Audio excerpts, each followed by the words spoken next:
नमस्कार, स्वागत है आपके अपने YouTube चैनल एजुटेक पाठशाला में। आज हम अध्ययन कर रहे हैं कक्षा 10 के विज्ञान विषय का चतुर्थ अध्ययन प्रतिरक्षा एवं रक्त समूह, इम्यूनिटी एंड ब्लड ग्रुप्स। तो इसमें हमारे अध्ययन के विषय क्या क्या हैं वो हम जानेंगे। सबसे पहले तो प्रतिरक्षा यानी कि इम्यूनिटी ये क्या होता है, फिर प्रतिरक्षा प्रणाली यानी कि इम्यून सिस्टम है ये क्या है, प्रतिजन और प्रतिरक्षी यानी कि एंटीजन और एंटीबॉडी, रक्त एवं रक्त समूह यानी कि ब्लड एवं ब्लड ग्रुप, आरएस फैक्टर, रक्तदान यानी कि ब्लड ट्रांसफ्यूजन क्या होता है, रुधिर वर्ग का आनुवंशिक महत्व क्या है और अंगदान एवं देहदान क्या होती है, ये सारे हमारे अध्ययन के बिंदु रहेंगे। तो आज के जो वीडियो में हम जो अध्ययन कर रहे हैं यहाँ तक करेंगे हम प्रतिजन तक के ये बिंदु, और वीडियो थोड़ा लंबा ना हो जाए इस कारण इसको आज हम यहीं तक अध्ययन करेंगे। और वीडियो शुरू करने से पहले मेरा आग्रह रहेगा कि आप वीडियो को ध्यानपूर्वक देखें और समझने की कोशिश करें, क्योंकि विज्ञान में समझ आधारित ही क्वेश्चन आते हैं और ये हम नहीं समझेंगे तो क्वेश्चन करने बड़े मुश्किल हो जाते हैं। तो बढ़ते हैं आज के अपने विषय की ओर।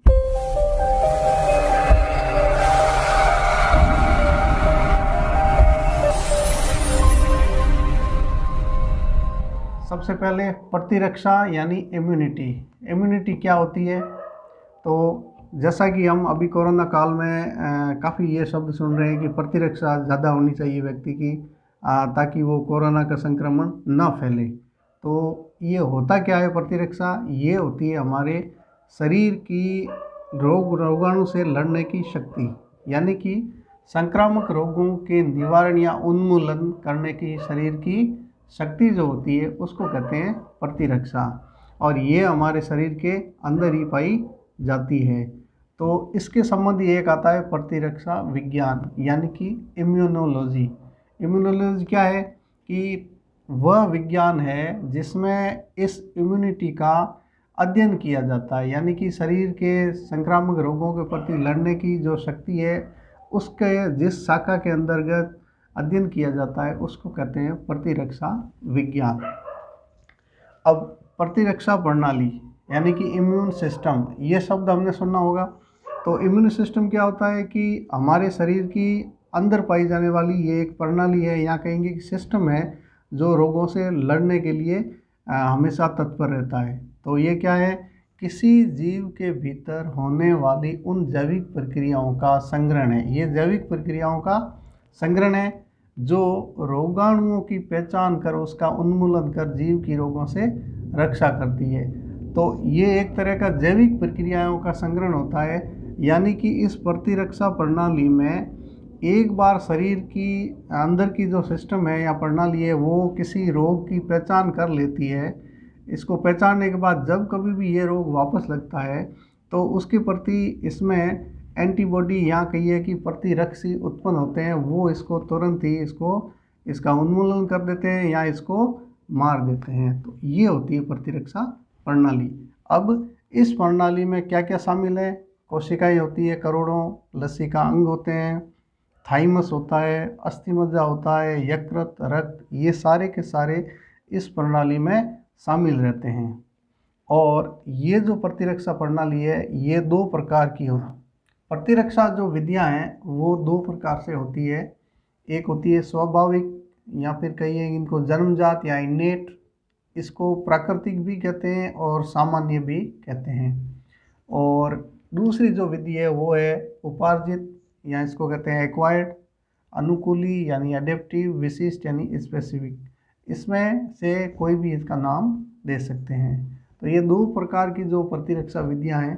तो सबसे पहले जो स्वाभाविक या जन्मजात है, तो इसको ये कहते क्यों है, क्योंकि ये समान रूप से सभी रोगाणुओं के प्रति ये एक्टिव रहती है और कोई विशेष नहीं होती है, सभी के प्रति एक्टिव होकर उससे रोगाणुओं से लड़ती है।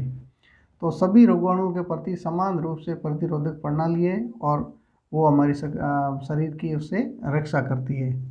ये चार प्रकार से होती है। एक तो भौतिक अवरोधक, दूसरा रासायनिक अवरोधक, कोशिका अवरोधक और जोर या सूजन। इसके माध्यम से ये प्रतिरक्षा प्रणाली कार्य करती है। तो भौतिक अवरोधक के अंदर क्या होता है, जैसे त्वचा है रोगाणुओं को शरीर के अंदर जाने से रोकती है। दूसरा पक्षमाप या फिर फ्लैजेला, वो जो होते हैं ये जैसे हमारे रेस्पिरेटरी सिस्टम है, इसमें कोई भी कण जो वायु के साथ चला जाता है तो इसमें सीलिया होते हैं, वो इनको रोकने की कोई भी रोगाणु अंदर जाने से इनको रोकते हैं। इस प्रकार ये भी अवरोधक प्रणाली है। फिर रासायनिक अवरोधक, इसमें होता है अम्ल, अश्रु, पसीना। अम्ल जैसे आमाशय के अंतर्गत अम्ल है, जैसे भोजन के साथ कोई जीवाणु चले भी गए हैं तो वह अम्लीय वातावरण में वो रोगाणु उनको नष्ट कर देते हैं। फिर अश्रु और पसीना भी होते हैं, इनमें ये रोगाणु को नष्ट करने का कार्य करते हैं। तो इस तरह से ये रासायनिक अवरोध है। कोशिका अवरोधक में शरीर के अंदर जैसे ये भक्षाणु क्रिया के माध्यम से होता है, तो मोनोसाइट और न्यूट्रोफिल, ये दो तरह की WBC है जो रोगाणुओं को भक्षण करने का कार्य करती है। उसके माध्यम से जो ऐसी कोशिकाएं हैं, कोशिका के आकार के जो जीवाणु हैं, उनको भक्षण कर उनका उन्मूलन या फिर उसको नष्ट करने की क्रिया करते हैं।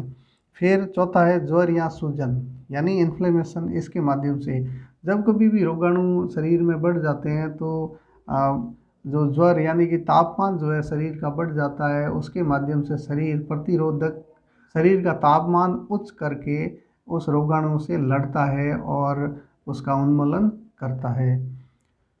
तो इस प्रकार ये स्वाभाविक प्रतिरोध विधियाँ रही। और अब उपार्जित जो विधि है उसको अनुकूली भी कहते हैं, विशिष्ट भी कहते हैं, क्योंकि ये जो उपार्जित होती है वो शरीर में प्राकृतिक रूप से नहीं होकर ये बाहर से अर्जित की हुई होती है, इसलिए इसको कहते हैं उपार्जित।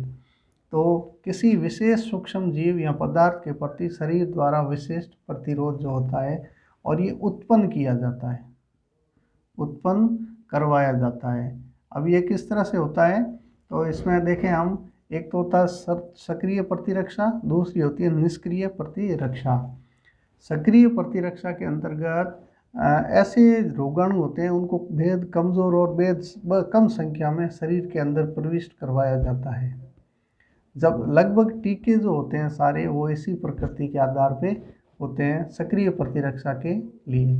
तो इसके बेहद कमज़ोर जो हानि नहीं पहुंचा सके, वो रोग उत्पन्न नहीं कर सकते, ऐसे रोगाणु को शरीर में प्रवेश करवाया जाता है और शरीर जो है उनको पहचान कर उसको समय मिल जाता है शरीर को, तो वो एंटीबॉडी यहाँ कहिए कि प्रतिरक्षी जो है उत्पन्न कर देता है और उन रोगाणुओं को मार देता है। और हमारी प्रतिरक्षा जो प्रणाली है इसकी एक ये खूबी है कि एक बार जब प्रतिरक्षा प्रणाली में ये पहचान हो जाती है कि ये जो रोगाणु है कोई, इसकी प्रतिरक्षा या रक्षी कौन सा है, पहचान करने के बाद में ये हमेशा संग्रहित रहता है उस जैविक प्रक्रिया में। इस कारण जब कभी भी इसके भी वो रोगाणु शरीर पर वापस अटैक करता है तो वो इस प्रतिरक्षी प्रणाली के शरीर पहचान लेता है और इस रोगाणु के विरुद्ध प्रतिरक्षी उत्पन्न कर उसको नष्ट कर देता है। और निष्क्रिय प्रतिरक्षा क्या होती है कि जैसे सक्रिय प्रतिरक्षा से उत्पन्न प्रतिरक्षी जो एंटीबॉडी होते हैं सीरम पृथक कर रोगी के शरीर में प्रविष्ट करवाया जाता है। कभी कभी बेहद ही आवश्यकता होती है सीधे ही प्रतिरक्षा की, वो उत्पन्न करने की नहीं होकर सीधे प्रतिरक्षी की आवश्यकता होती है। तो इस समय दूसरे किसी जंतु या किसी जीव के अंतर्गत ये प्रतिरक्षा ये उत्पन्न हो जाती है, तो उसके जो एंटीबॉडी है वो सीरम के अंतर्गत होते हैं और वो वहाँ से पृथक कर जहाँ ज़रूरत है उस रोगी के शरीर में प्रविष्ट करवाया जाता है। तो वो प्रतिरक्षी उन प्रतिजन के विरुद्ध लड़ता है और इस प्रकार किसी की जान बचा सकते हैं या उसकी प्रतिरक्षा प्रणाली को सपोर्ट कर सकते हैं। ऐसा केस सामान्यतः होता है जैसे सर्प ने काट लिया हो किसी को, तो अचानक फिर ये जो प्रतिरक्षी जो उत्पन्न होते हैं दूसरे पशुओं से उत्पन्न करवाए जाते हैं, जैसे घोड़ा वगैरह जो भी है, तो उनसे वहाँ की सीरम लेके उसका एक इंजेक्शन बनवाया जाता है और जब कभी भी ऐसे सर्पदंत के या केस आते हैं तो उसमें फिर ये प्रवेश करवाया जाता है और उसकी जान बचाई जाती है। और सक्रिय प्रतिरक्षा के अंतर्गत जैसे पोलियो को टीका वगैरह, ये जितने भी टीके आते हैं वो सारे सक्रिय प्रतिरक्षा के उदाहरण हैं। तो इस प्रकार हमने उपार्जित विधि और जन्मजात विधि दोनों के मध्य कभी कभी ये अंतर भी आ जाता है कि क्या होती है, या कभी कभी ये सक्रिय प्रतिरक्षा क्या होती है ऐसे भी पूछा जा सकता है, या फिर निष्क्रिय प्रतिरक्षा क्या होती है और इसका उदाहरण बताइए, तो ये भी पूछा जा सकता है। तो हमें इसका याद रखना है। और प्रतिरक्षी प्रतिजन यानी कि एंटीजन, एंटीजन होते क्या हैं? तो एंटीजन क्या है? ये एक तरह के बाहर रोगाणु हैं जो प्रतिरक्षी उत्पादन को प्रेरित करते हैं, यानी कि रोग उत्पन्न करने वाले बाहरी कोई भी पदार्थ, चाहे बैक्टीरिया हो चाहे पदार्थ हो कोई, वो सारे के सारे प्रतिजन हैं और वो प्रतिरक्षी उत्पादन को प्रेरित करते हैं। इनका आणविक भार जो होता है लगभग 6000 डाल्टन होता है, ये इसकी यूनिट है, इकाई है इसकी। तो 6000 डाल्टन इसकी आणविक भार है। और फिर रासायनिक जो संगठन है इसमें प्रतिजन कुछ भी हो सकता है, जैसे प्रोटीन हो सकता है, पॉलीसेकेराइड हो सकता है, लिपिड हो सकता है, या फिर न्यूक्लिक एसिड, या इसके अलावा भी शरीर के अंदर कोई पदार्थ उत्पन्न हो, या फिर शरीर के अंदर की कोशिका, जैसे कार्सिनोजन जो सेल्स होती हैं, या कोशिका जो कैंसर उत्पन्न करने वाली होती है, वो भी एक तरह की प्रतिजन के रूप में हो सकती है।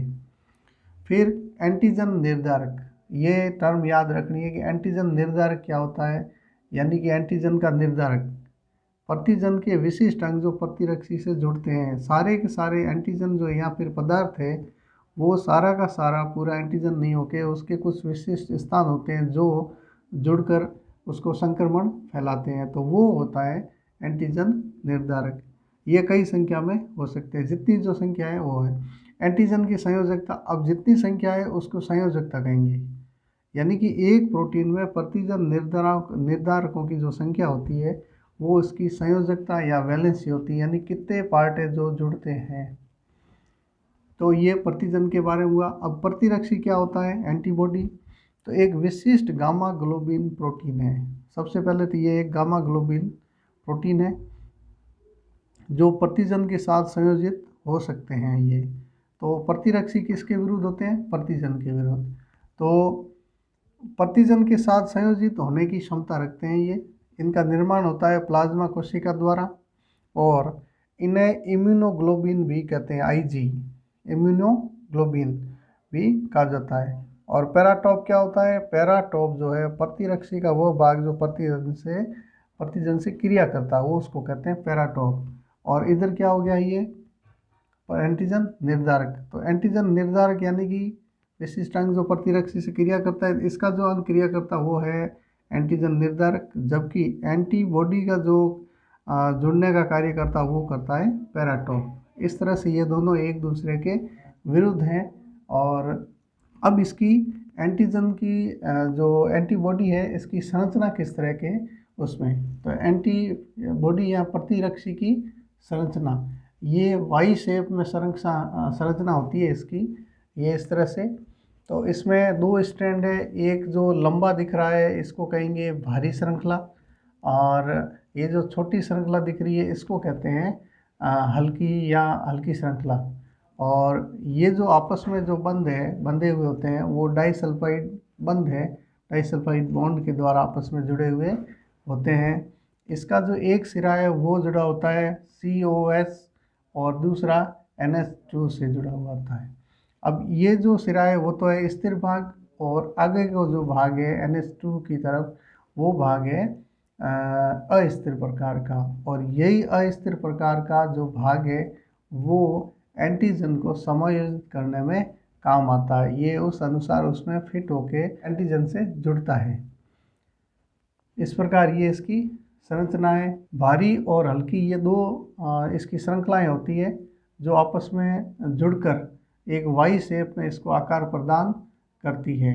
विशिष्ट प्रतिरक्षा में प्रतिजन के विनाश के चरण।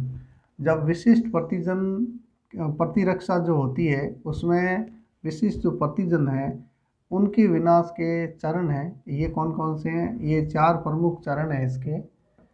तो पहला चरण है कि अंतर्निहित प्रतिजन या बाह्य प्रतिजन में विभेद करना। पहला है विभेद करना, किसमें? बाह्य और अंतर्निहित जो प्रतिजन है उनमें। फिर बाह्य प्रतिजनों पर व्याप्त एंटीजन निर्धारक जो होते हैं, अभी पहले बात हुई थी कि एंटीजन निर्धारक होते हैं प्रतिजन पर या एंटीजन पर, उनकी संरचना के अनुसार बी लिम्फोसाइट जो कोशिका होती है का सक्रियण होता है और उसमें प्लाज्मा कोशिका का निर्माण करते हैं। ये बी लिम्फोसाइट है वो प्लाज्मा कोशिका का निर्माण करती है। अब ये जो प्लाज्मा कोशिका है ये विशिष्ट प्रतिरक्षियों का निर्माण करती है। फिर ये जो प्रतिरक्षी है, अब प्रतिजन प्रतिरक्षी जो प्रतिक्रिया होती है आपस में, फिर कोशिका मध्यस्थ प्रतिरक्षा द्वारा प्रतिजन का विनाश कर दिया जाता है। ये जो प्रतिरक्षी उत्पन्न हुए ये प्रतिजन का नाश कर देती है। इस प्रकार से ये 4 चरण हैं जो प्रतिजन के विनाश के हैं प्रतिरक्षा उत्पन्न करने के बाद में। प्रतिरक्षियों के प्रकार, types of antibodies. Types of antibodies में ये जो एंटीबॉडीज़ है वो 5 प्रकार की है। ये देख रहे हैं आप, IgG, IgM, IgA, IgE और IgD।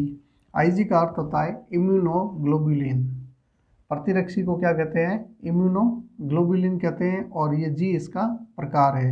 G का मतलब है गामा, और इसकी जो आकृति होती है इस तरह की गामा की आकृति की होती है। तो G का अर्थ हो गया गामा और ये आकृति होगी। फिर IgM, M का अर्थ होगा म्यू। म्यू मतलब ये इस आकृति की ये प्रतिरक्षी होगी। फिर A मतलब अल्फ़ा, IgA, और अल्फ़ा इस आकृति में। फिर E का अर्थ है एप्सिलॉन, ये E के घुमावदार जो E है उस आकृति में ये एप्सिलॉन होता है। और IgD, D का मतलब डेल्टा होता है और डेल्टा इस आकृति में ये होता है। इसकी जो संरचना होती है, गामा की एक लक होती है और एप्सिलॉन की भी एक लक होती है, ये डेल्टा की भी एक लक होती है। लेकिन ये जो म्यू है वो पंचलक होती है और अल्फ़ा है वो द्विलक होती है। इसमें हम सबसे पहले बात करें गामा प्रतिरक्षी की, तो ये प्रमुख संवहनी प्रतिरक्षी है और रक्त व अन्य द्रवों में ये उपस्थित होती है। तो सबसे पहले इसी का ही जो सामान्यतः प्रतिरक्षा उत्पन्न होती है G के रूप में होती है। और ये ऐसा प्रतिरक्षी है जो आंवल को पार कर भ्रूण तक पहुंचता है, यानी कि माता के गर्भ में जो भ्रूण होता है वहाँ तक जो प्रतिरक्षी पहुंचता है तो वो IgG होता है। और आगे हम जब पढ़ेंगे RS फैक्टर में तो भी ये हमारे उसमें समझने में काम आएगा। फिर IgM जो म्यू है, म्यू प्रकार का जो एंटीजन है, एंटीबॉडी है, वो प्रतिजन की अनुक्रिया से उत्पादित होता है। जब प्रतिजन अनुक्रिया करता है तब ये उत्पन्न होता है और ये प्रथम प्रकार का प्रतिरक्षी है। फिर अल्फ़ा जो है ये द्विलक है और माँ के दूध में पाया जाने वाला एकमात्र प्रतिरक्षी है A यानी अल्फ़ा। और नवजात शिशु में इसका कार्य क्या है? नवजात शिशु की प्रतिरक्षा करना, उसकी रक्षा करना। अब एप्सिलॉन क्या है? प्राथमिक रूप से बेसोफिल और मास्ट कोशिकाएं होती है, उस पर क्रिया करता है और एलर्जी में हिस्सा है। एलर्जेंट जो होते हैं, एलर्जी उत्पन्न करने वाले, उनके प्रति प्रतिरक्षा उत्पन्न ये एप्सिलॉन करता है। डी जो डेल्टा है, यह भी इस तरह के माइक्रोबियल जो कारक होते हैं उनको उत्पादित करने में इनकी कोशिकाओं को सक्रिय करता है इनके विरुद्ध। तो ये प्राथमिक रूप से कार्य करता है। दूसरा, ये एंटी माइक्रोबियल जो होते हैं कारकों, उनके विरुद्ध ये डी उत्पन्न होता है, डेल्टा। इस प्रकार ये प्रतिरक्षियों के 5 प्रकार है और इनके कार्य है, ये इनकी उपस्थिति होती है, इनकी संरचनाएं ये इस प्रकार से होती है। और आज हमारा ये 2 जो टॉपिक है इसी प्रतिरक्षा और रक्त समूह के, वो पूरे होते हैं। आशा करता हूँ कि आपको ये टॉपिक सारे समझ में आए होंगे, अच्छे लगे होंगे। अच्छे लगे हैं तो आप लाइक करिएगा, आगे से आगे ज़्यादा से ज़्यादा शेयर करें, और अगर नए हैं तो इसको सब्सक्राइब ज़रूर करें चैनल को। तो मिलते हैं एक नए वीडियो के साथ। धन्यवाद।